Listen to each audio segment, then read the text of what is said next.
Hello everyone. आज आपण बघत आहोत की पास्ट लाईफ रिग्रेशन आपण हे कशासाठी करू शकतो. तर पास्ट लाईफ रिग्रेशन म्हणजेच आपला पुनर्जन्म. ज्या पद्धतीने आपण कपडे चेंज करतो त्याच पद्धतीने आपलं सोल हे शरीर चेंज करत असतं.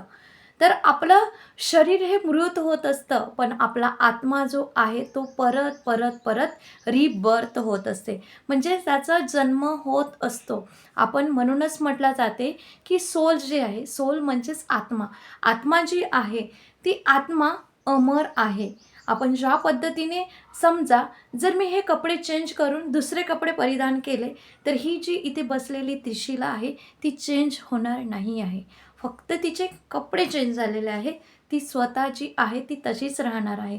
अगदी त्याच पद्धतीने आपले जे सोल आहे ती फक्त आणि फक्त आपलं शरीर जे आहे मृत झाल्यानंतर ते शरीर सोडून ते दुसरं शरीर परिधान करत असते. रिबर्थ त्याचं होत असते. तर जेव्हा आम्ही पास्ट लाईफ रिग्रेशन म्हणजेच तुमच्या पूर्वजन्मामध्ये जाऊन बघितल्या जाते की काय असं पॅटर्न तुम्ही कॅरी करून आलेले आहात. म्हणजे सोल तर तीच आहे. त्या जन्मामध्ये तुम्ही काय लाईफ लेसन घेतले, काय तुम्हाला शिकवण मिळाली, आणि तेच तुमचं जे इम्प्रिंट्स आहे त्या ह्या बॉडीमध्ये सुद्धा येऊन तुमचं सोल जे आहे ते तसंच्या तसंच असून ते पॅटर्न्स जे आहेत ते कॅरी करून ते तसंच्या तसं जे काही तिकडे शिकवण तुम्ही नाही घेतलेली आहेत ते याच्यामध्ये लाईफमध्ये येऊन तुम्ही घेत असता. तर पास्ट लाईफ रिग्रेशन ह्यासाठी केलं जातात, जर कुणाला रिलेशनशिपमध्ये प्रॉब्लेम असेल, खूप स्ट्रेस आहे, ओव्हर थिंकिंग करत असतात काही लोकं, विनाकारण ओव्हर थिंकिंग असते. कुणाला करिअरचं टेन्शन असतं, तर कुणाला रिलेशनशिपचं असतं, कुणाला मनीचं असतं, की हेल्थचं. तर हे 4 एरिया आपले जे मुख्य पिलर्स आहेत आपल्या लाईफचे, हेल्थ, मनी, करिअर आणि रिलेशन, ह्या व्यतिरिक्त आपल्याला कुठलंही टेन्शन नाही. आपली लाईफच ह्या 4 बेसिसवर असते. मनी असेल, हेल्थ असेल, करिअर असेल, रिलेशनशिप असेल. तर जे कुठे आपण स्टक झालेलो आहोत, म्हणजेच आपण स्टक झालेलो म्हणजेच कुठेतरी खूप परिस्थिती अशी आहे की त्याला आपण खूप फेस करत आहोत. म्हणजेच काय, यामध्ये परत कर्मा जे असते ते पहिलेच आपलं प्रारब्ध जे आहे ते अगोदर डिसाईड होतं. त्यानंतर आपण शरीर धारण करून आपण ते सोल कॉन्ट्रॅक्ट्स करून इथे आलेलो असतो. तर हे कुठे माहीत होते, जेव्हा आम्ही पास्ट लाईफ रिग्रेशन म्हणजे तुमच्या पूर्वजन्मामध्ये बघितलं जातं की तुम्ही काय तिकडे कर्म असे केलेले आहात की ते एक संचितमध्ये स्टोअर होऊन होते आणि एक प्रारब्ध बनून आता तुमच्यासमोर ते आलेलं आहे. तर ते कशा पद्धतीने ते करते ते मी आता तुम्हाला सांगत आहे. तर तुम्हाला पास्ट लाईफ रिग्रेशन जर करायचं असेल, म्हणजेच तुमच्या पूर्वजन्मामध्ये बघायचं असेल की तुम्ही असं काय कार्य केलं होतं. म्हणजे कार्य म्हणजेच तुम्ही काय असं कर्म केलं, म्हणजेच क्रियमान कर्म.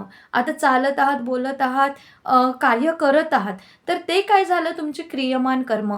आणि जेव्हा तुम्ही ते कर्म करून तुमची इंटेन्सिटी इथे वाढते, तर तेव्हा ते काय होत असते, परिपूर्णपणे एक प्रारब्ध बनत असते. संचितमध्ये स्टोअर होऊन परत ते जातं,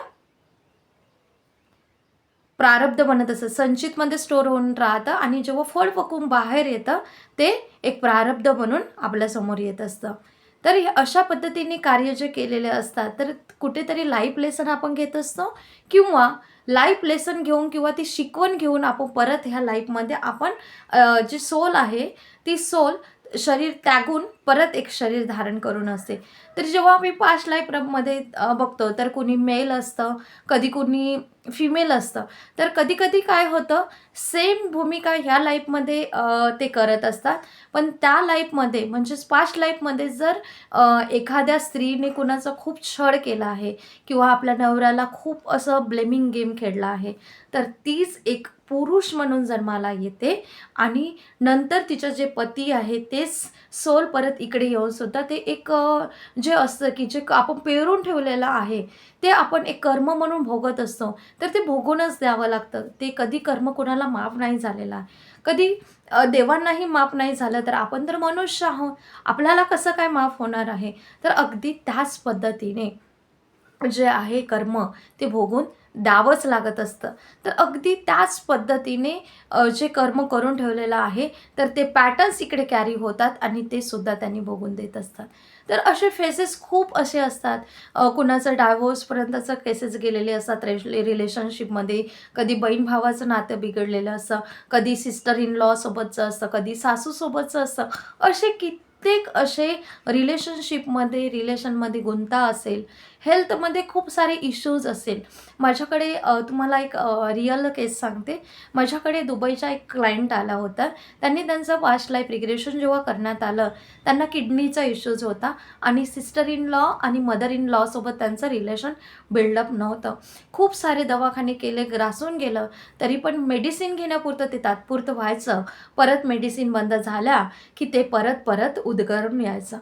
तर जेव्हा पास्ट लाईफमध्ये त्यांना घेऊन गेलं, तर त्यांना कळलं की काही असेच कर्म होते त्यांनी करून ठेवलेले. काही सिक्रेट यामध्ये कर्म ठेवलेले जातात. आम्ही असं उघडपणे सांगू शकत नाही, कारण क्लायंट ते सांगायला मना करतात. तर असं काही कार्य तिने केलेलं होतं की तेच भोगायसाठी ती आलेली होती. जेव्हा ते रूट कॉज माहिती झालं आणि रूट कॉजमध्ये जेव्हा आम्ही ब्लॅक बॉक्स हीलिंग केल्या जाते, फॉरगिव्हनेस केल्या जाते, black box healing, release technique केल्या जातात. तर ते त्यांचं पॅटर्न जे होतं ब्रेक केलं, कॉर्ड कटिंग करण्यात आल्या आणि देन त्यांना 14 डेजमध्ये ते रिझल्ट आले. किडनी पूर्णपणे स्वस्थ करण्यात आली. म्हणजेच झाली त्यांची. इव्हन फक्त आणि फक्त ते रूट कॉज माहिती झालं. देन त्यांची कॉर्ड कटिंग झाली आणि सिस्टर इन लॉ आणि मदर इन लॉ सोबत सुद्धा त्यांचे रिलेशन बिल्डअप झाले.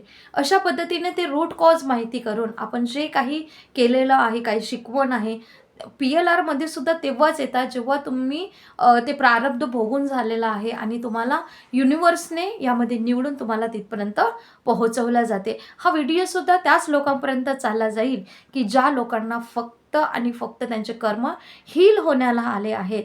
तेच लोकांपर्यंत ह्या पास्ट लाईफ रिग्रेशनचा व्हिडिओसुद्धा जात असतं. असं प्रत्येक लोकांकडे जाईल असंच नाही. तर कधी-कधी आपले जेव्हा कर्म ते हील होण्याला येतात, त्या ग्रासून त्रासून झालेलं असतात, ते भोगून झालेलं असतं, तेव्हा तुमची कॉर्ड कटिंग करून पूर्वजन्मामध्ये जे काही पॅटर्न्स आता आपण कॅरी करून आलेले आहात, ते पॅटर्न्सला ब्रेक केलं जातं आणि त्यानंतर तुम्हाला ते रिझल्ट येतात. एक लेडीज माझ्याकडे याकडची होती, की परिपूर्णरित्या ती ग्रासून गेलेली होती. हेल्थमध्ये, मनीमध्ये स्टक झालेली होती. जॉबमध्ये खूप ब्लॉकेजेस लागत होते. मनी येत नव्हते. देन रिलेशनमध्ये इतकं गोंधळ चालू होता, की दोघांमध्ये सुद्धा डिस्टन्स आणि नो कॉन्टॅक्ट झोन होतं आणि डायव्होर्सपर्यंतच्या केसेस केलेल्या. तर त्यामधून जेव्हा पास्ट लाईफ करण्यात आलं, तर त्यांचे काही जेव्हा कर्म समजले, तेव्हा कॉर्ड कटिंग करून फॉरगिव्हनेस करण्यात आलं, ब्लॅक बॉक्स करण्यात आलं. काही अशा टेक्निक असतात त्या आम्ही करण्यात आल्या आणि देन त्यांचंसुद्धा 1 मंथमध्ये त्यांचा डायव्होर्स परत घेऊन सुद्धा ते रिटर्नमध्ये आता त्यांनी दोघं संसार सुखाचा करत आहे. अशा पद्धतीने केसेस येतात. हेल्थचं सुद्धा सांगितलं, रिलेशनचं. मनीमध्ये सुद्धा बाकीचे काही मागचे व्हिडिओ जे बनवलेले आहे, की एका व्यक्तीने पास्ट लाईफमध्ये पैशाला जाळून टाकलं होतं. तर तेच पॅटर्न इकडे आता त्याला मनीचेच स्टकनेस झाली आणि जेव्हा ते रिलीज करण्यात आलं, माफी मागण्यात आली, ब्लॅक बॉक्स टेक्निक करण्यात आली, पॅटर्न्स ते ब्रेक करण्यात आले. देन त्यांचा मनीचा फ्लो वाढण्यात आला. अशा पद्धतीने क्लायंटला रिझल्ट येत असतात. तर पास्ट लाईफ जर तुम्हाला करायचं असेल, पूर्वजन्म बघायचा असेल, पास्ट लाईफ रिग्रेशन करायचं असेल, तर त्यांनी मला 9322 22 04 ह्या नंबरवर कॉन्टॅक्ट करू शकता आणि देन त्यानंतर तुम्हाला 3 दिवसाचं मेडिटेशन दिलं जाईल आणि त्यानंतर मेडिटेशननंतर तुम्हाला व्हिज्युअल आल्यानंतर तुमचं पास्ट लाईफ रिग्रेशन केलं जाईल. काही लोकांना व्हिज्युअल येत नाही, म्हणजे डोळे बंद केल्यानंतर त्यांना जे काही पूर्वजन्म आहे ते दिसत नाही. तर त्यासाठी सुद्धा आमच्याकडे हिप्नोथेरपी म्हणून आलेला आहे. तर त्या हिप्नोथेरपीद्वारे सुद्धा तुम्ही तुमचं मॅनिफेस्टेशन हे डन करून तुम्ही तुमचं सुखी लाईफ जगू शकता. तर अशा पद्धतीने पास्ट लाईफ रिग्रेशन आम्ही करत असतो आणि क्लायंटला सक्सेस मिळत असते. जर तुम्हाला अधिक माहिती हवी असेल तर तुम्ही ह्या नंबरवरती मेसेज करू शकता आणि देन त्यानंतर तुम्ही बुकिंग करून आपलं पास्ट लाईफ रिग्रेशन करू शकता. Thank you so much. आतापर्यंत शांतपूर्वक ऐकून घेतले त्यासाठी तुमचे खूप खूप धन्यवाद.